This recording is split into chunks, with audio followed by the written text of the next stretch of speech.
Hi viewers, welcome to SS tutorials. ఈరోజు మనం సాంఘిక శాస్త్రం 10వ తరగతి పాఠ్యపుస్తకంలోని మరికొన్ని ముఖ్యమైన అంశాలను చర్చిద్దాం. ఒక ప్రాంతంలో ఒక నిర్దిష్ట కాలానికి చెందిన సూర్యరశ్మి, ఉష్ణోగ్రత, వాతావరణ పీడనము, పవనాలు, ఆర్ద్రత, మేఘాలు, అవపాతం వంటి అంశాల స్థితిని వాతావరణం లేదా వెదర్ అంటారు.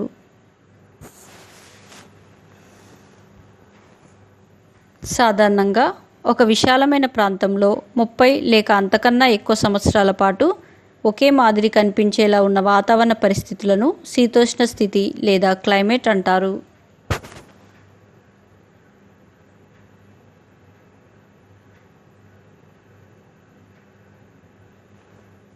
ఒక ప్రదేశం యొక్క వాతావరణం శీతోష్ణ స్థితి అంశాల క్రమాన్ని క్లైమోగ్రాఫ్లు లేదా క్లైమాటోగ్రాఫ్ల ద్వారా చూపించవచ్చు.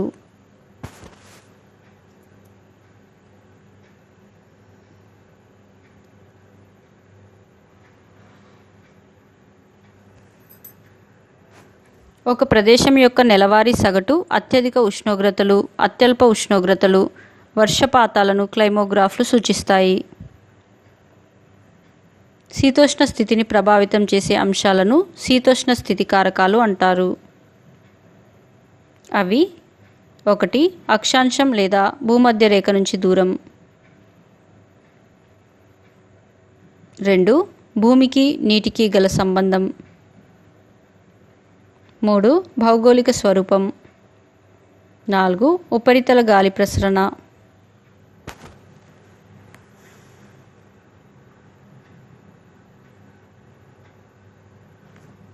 భూమధ్య రేఖ నుంచి దూరం పెరుగుతున్న కొద్దీ వార్షిక సగటు ఉష్ణోగ్రతలు తగ్గుతూ ఉంటాయి. అక్షాంశాన్ని బట్టి ఉష్ణోగ్రత తీవ్రత ఆధారపడి ఉంటుంది. భూమి ఉపరితలం పైన ఉష్ణోగ్రత ఆ ప్రాంతంలో సూర్యకిరణాల నుండి వచ్చే వేడిమి మీద ఆధారపడి ఉంటుంది.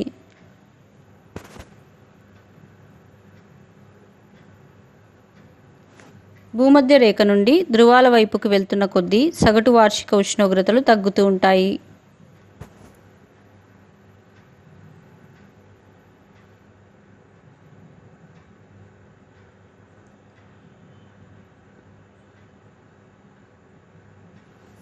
భారతదేశంలో దక్షిణాది ప్రాంతం భూమధ్య రేఖకి దగ్గరగా ఉష్ణమండలంలో ఉంది. భారతదేశం సుమారుగా 8 డిగ్రీల ఉత్తర అక్షాంశం నుండి 37 డిగ్రీల ఉత్తర అక్షాంశాల మధ్య ఉంది. భారతదేశాన్ని కర్కట రేఖ ఇంచుమించు 2 సమభాగాలుగా చేస్తుంది.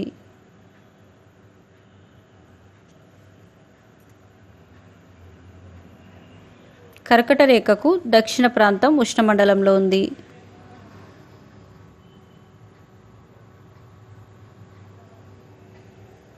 కర్కట రేఖకు ఉత్తర ప్రాంతం సమశీతోష్ణ మండలంలో ఉంది. భూమితో పోలిస్తే సముద్రం చాలా నిదానంగా వేడెక్కుతుంది, నిదానంగా చల్లబడుతుంది. దక్షిణ ప్రాంతంలోని అధిక భాగం సుదీర్ఘ కోస్తా తీరం వల్ల సముద్రపు ప్రభావానికి గురవుతుంది.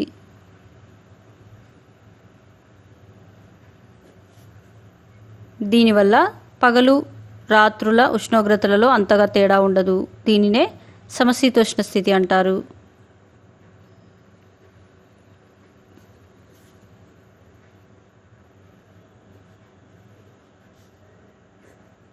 సముద్ర మట్టం నుంచి ఎత్తుకు వెళ్తున్న కొద్దీ ఉష్ణోగ్రతలు తగ్గుతాయి.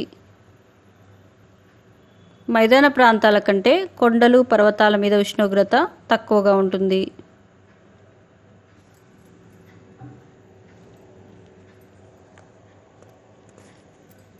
ఒక ప్రదేశపు యొక్క శీతోష్ణ స్థితి ఆ ప్రదేశం ఎత్తు కూడా ప్రభావితం చేస్తుంది.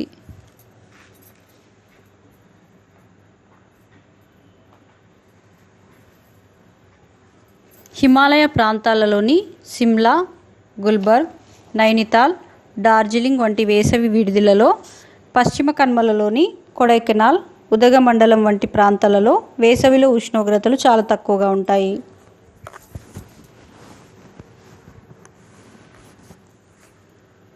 ఉత్తరార్ధగోళంలో ఉప ఆయన రేఖ అధిక పీడనం వల్ల శాశ్వత పవనాలు ఏర్పడతాయి. ఇవి భూమధ్య రేఖ వద్ద ఉండే అల్పపీడన ప్రాంతం వైపు పశ్చిమంగా పయనిస్తాయి. వీటిని వ్యాపార పవనాలు అంటారు.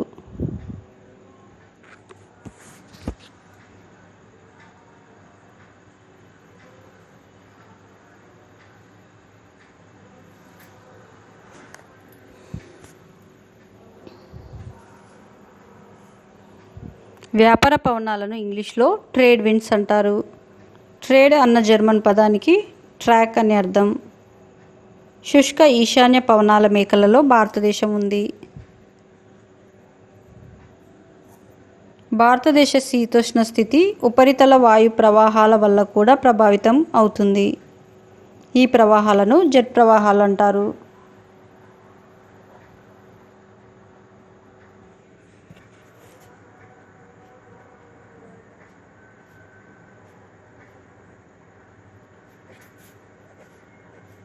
జెట్ ప్రవాహాలు నేల నుంచి 12,000 మీటర్ల ఎత్తులో సన్నటి మేఖలలో వేగంగా ప్రవహిస్తాయి.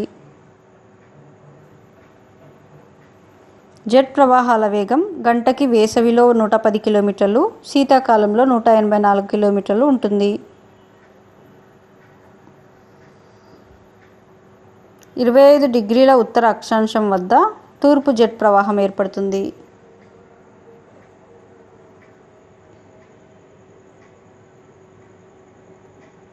భారతదేశ కాలాలు.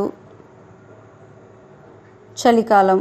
భారతదేశ భూభాగంపై ఉష్ణోగ్రతలు నవంబర్ మధ్య నుంచి గణనీయంగా తగ్గుతాయి. ఈ చలికాలం ఫిబ్రవరి మధ్య వరకు కొనసాగుతుంది. మన దేశంలో జనవరి నెలలో సాధారణంగా అత్యంత చలిగా ఉంటుంది. దేశంలో పలు ప్రాంతాల్లో పగటి ఉష్ణోగ్రతలు 10 డిగ్రీ సెంటీగ్రేడ్ కంటే తక్కువ ఉంటుంది.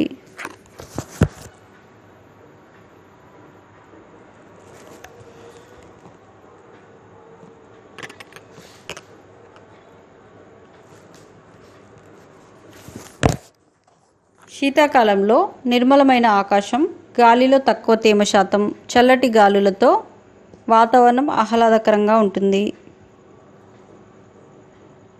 పశ్చిమ విక్షోభాలు అనగా మధ్యధరా సముద్రం నుంచి వచ్చే తుఫాను వాయుగుండాలు. పశ్చిమ విక్షోభాలు ఉత్తర భారతదేశంలో ఓ మోస్తరు వర్షపాతానికి కారణమవుతాయి. సాధారణంగా రబీ కాలంలో సాగు చేసే గోధుమ పంటకు ఈ వర్షం ఎంతో ఉపయోగకరంగా ఉంటుంది.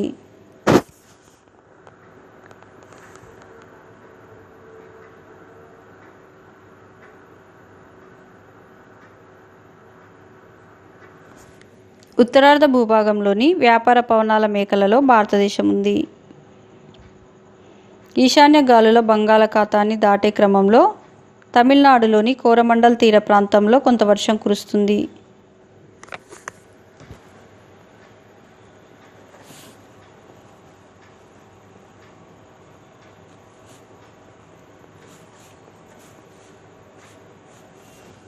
వేసవికాలం.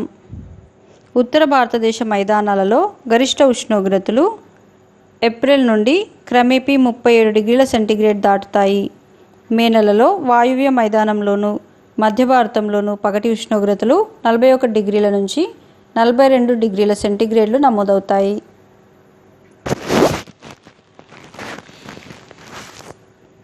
కనిష్ట ఉష్ణోగ్రతలు 20 డిగ్రీల సెంటీగ్రేడ్ల కంటే తక్కువ ఉండవు. వేసవి కాలంలో ఉత్తరాది మైదానాలలో పొడిగా వేడిగా ఉండే స్థానిక పవనాలను లూ పవనాలు అంటారు.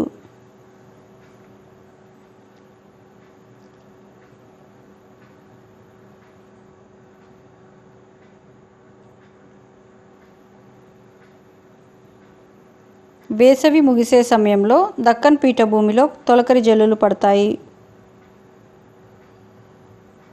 వేసవిలో భారతదేశంలో మామిడి, ఇతర పండ్లు త్వరగా పండటానికి తొలకరి జల్లులు ఉపయోగపడతాయి. తొలకరి జల్లులను ఆంధ్రప్రదేశ్లో, తెలంగాణలలో స్థానికంగా మామిడి జల్లులు అంటారు.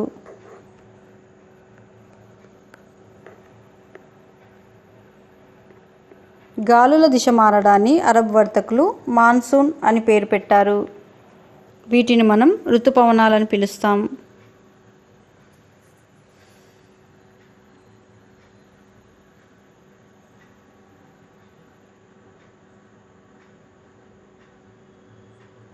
ఉష్ణ ప్రాంతంలో సుమారుగా 20 డిగ్రీల ఉత్తర అక్షాంశం నుండి 20 డిగ్రీల దక్షిణ అక్షాంశాల మధ్య ఋతుపవనాలు ఏర్పడతాయి. భారతదేశంలో అధిక వర్షపాతం నైరుతి ఋతుపవన కాలంలో సంభవిస్తుంది. ఋతుపవన కాలంలో తమిళనాడులోని కోరమండల్ తీరంలో అంతగా వర్షం కురవదు.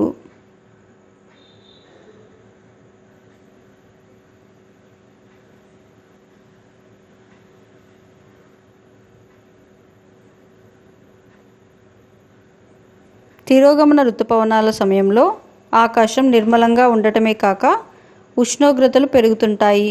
నేల తేమగా ఉంటుంది. అధిక ఉష్ణోగ్రత, గాలిలో అధిక తేమ కారణంగా వాతావరణం చాలా ఉక్కపోతగా ఉంటుంది. దీనిని సాధారణంగా అక్టోబర్ వేడిమి అంటారు.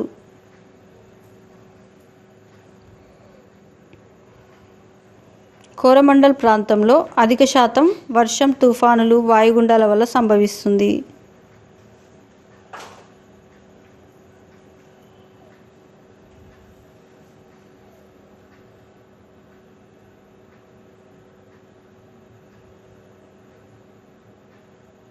వాతావరణం చేసే ముఖ్యమైన పనులలో మనల్ని వెచ్చగా ఉంచడం ఒకటి.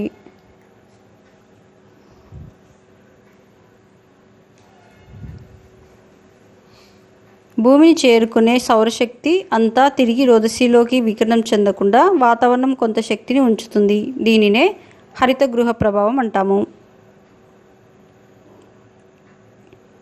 ఇటీవల కాలంలో శాస్త్రవేత్తలు ఉత్తర అక్షాంశాల వద్ద గల గడ్డకట్టిన టండ్రాల క్రింద పెద్ద మొత్తంలో మీథేన్ వాయువు ఉందని కనుక్కున్నారు.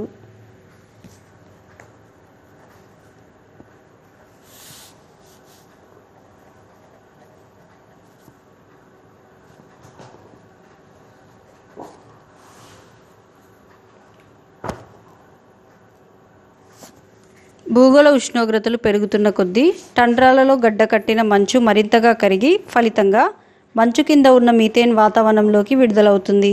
దానివలన భూమి మరింత వేడెక్కుతుంది.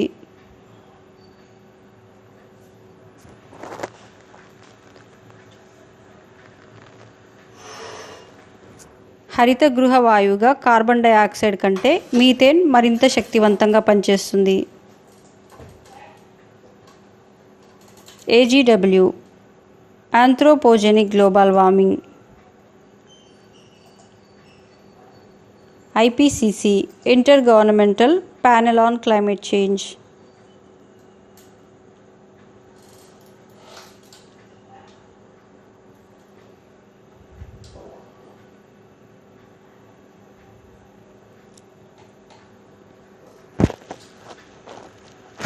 హరితగృహ వాయువుల ఉద్గారాలను అన్ని దేశాలలో తగ్గించడానికి ప్రపంచ దేశాల మధ్య అంతర ప్రభుత్వ సంఘంను ఏర్పాటు చేశారు. 2013 పోలాండ్లోని వార్సాలో ప్రపంచ దేశాల మధ్య అంతర ప్రభుత్వ సంఘం యొక్క సమావేశం జరిగింది.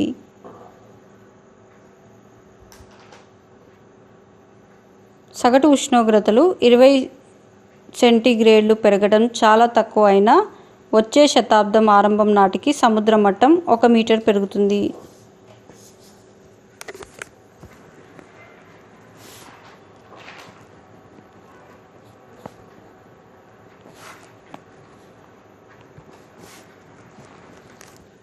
ఐలా పెను తుఫాను కారణంగా 2009లో సుందరబన్ ప్రాంతం అతలాకుతలం కావడంతో అక్కడ సుమారు 200 కుటుంబాలు కోల్కతాలోని నోనడం ప్రాంతంనకు వలస వచ్చారు.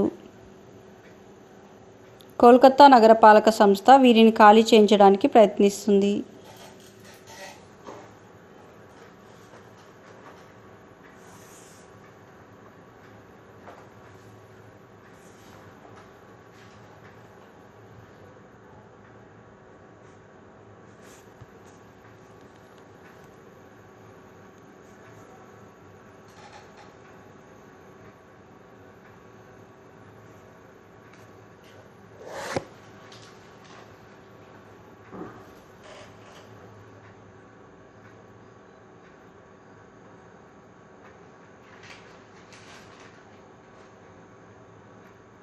Thank you for watching my videos.